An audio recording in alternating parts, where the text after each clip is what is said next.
Jake Mitchell had always lived by a simple philosophy: live and let live. His farm, a sprawling piece of land that had been in his family for generations, was more than just a livelihood. It was a legacy, a testament to the hard work and resilience of his ancestors. Waking up every morning to the sight of golden fields, the scent of fresh earth, and the sounds of his animals was all the peace he needed. That peace, however, was about to be shattered by a force far more persistent than any drought or storm: Karen Whitmore. Karen was the self-appointed queen of the Homeowners Association, HOA, in the neighboring suburban development that had cropped up about 5 years ago. A woman with an overinflated sense of authority, an obsession with rigid order, and an intolerance for anything that didn't fit her picture-perfect vision of what a community should look like. She had already made a name for herself enforcing rules no one remembered voting for. Her latest fixation, however, was Jake's farm. The sight of his barn, his animals, and even the mere existence of his unpaved driveway seemed to offend her sensibilities. The first time Karen appeared at Jake's property, she arrived with the energy of someone who had just been personally slighted. Dressed in an immaculate beige pantsuit, with a clipboard clutched to her chest, she marched up to his porch with the determination of a woman who had spent her entire life getting what she wanted through sheer force of will. Jake, who had been enjoying his morning coffee on the porch, watched her approach with mild amusement. "You must be Mr. Mitchell," she began, her tone clipped and professional, like a salesperson about to launch into a pitch he didn't want to hear. Jake took a slow sip of his coffee, leaning back in his chair. "That's me. I'm Karen Whitmore, president of the Crestwood Estates Homeowners Association. I wanted to have a little chat about your property." Jake arched an eyebrow. "Didn't know I had anything to do with Crestwood Estates." Karen's smile was tight. "Well, technically you don't, but your farm is adjacent to our community. And as I'm sure you understand, property values are a very delicate matter." Jake set his mug down as Karen continued. "We've received multiple complaints about your operations, the noise, the smell, the, visual impact on the neighborhood. We have a certain aesthetic we like to maintain, and we believe your farm would benefit from some adjustments." Jake let out a short laugh. "Adjustments?" "For starters, that large red barn is quite an eyesore. Perhaps you could repaint it to something more neutral. Or, better yet, downsize. And then there's the matter of the rooster. Some of our residents have mentioned being woken up before sunrise. It's quite disruptive." Jake studied her for a moment, trying to determine whether she was serious. The barn had been standing for nearly 60 years, its red paint a staple of the farm's identity.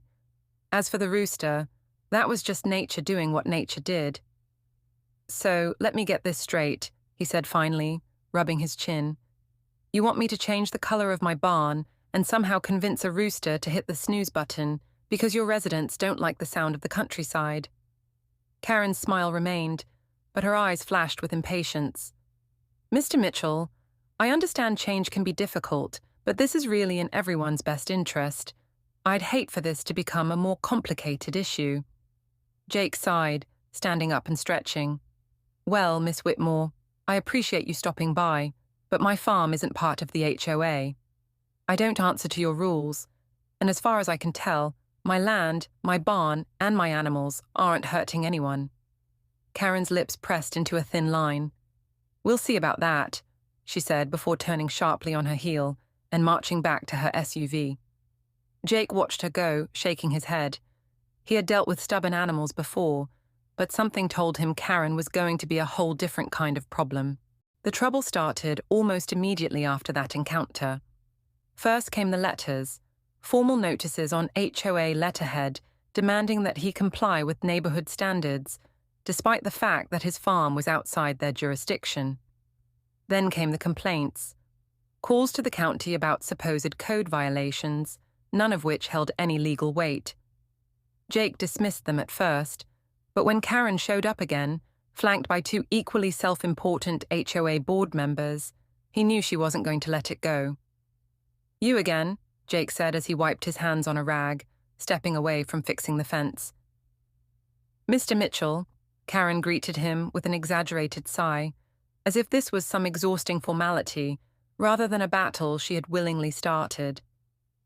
I was hoping we could handle this civilly, but you continue to ignore our requests. Jake crossed his arms.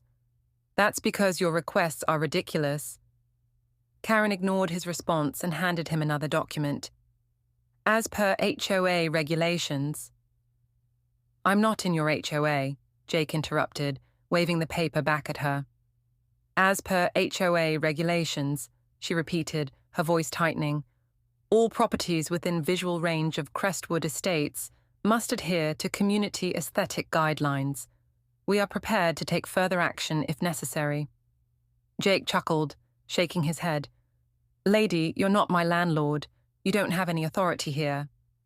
Karen's expression didn't falter, but one of the board members, a wiry man with thick-rimmed glasses, interjected, We have been in contact with county officials regarding zoning laws. If your farm is found to be in violation of certain regulations, you may be subject to fines. Jake's amusement faded slightly.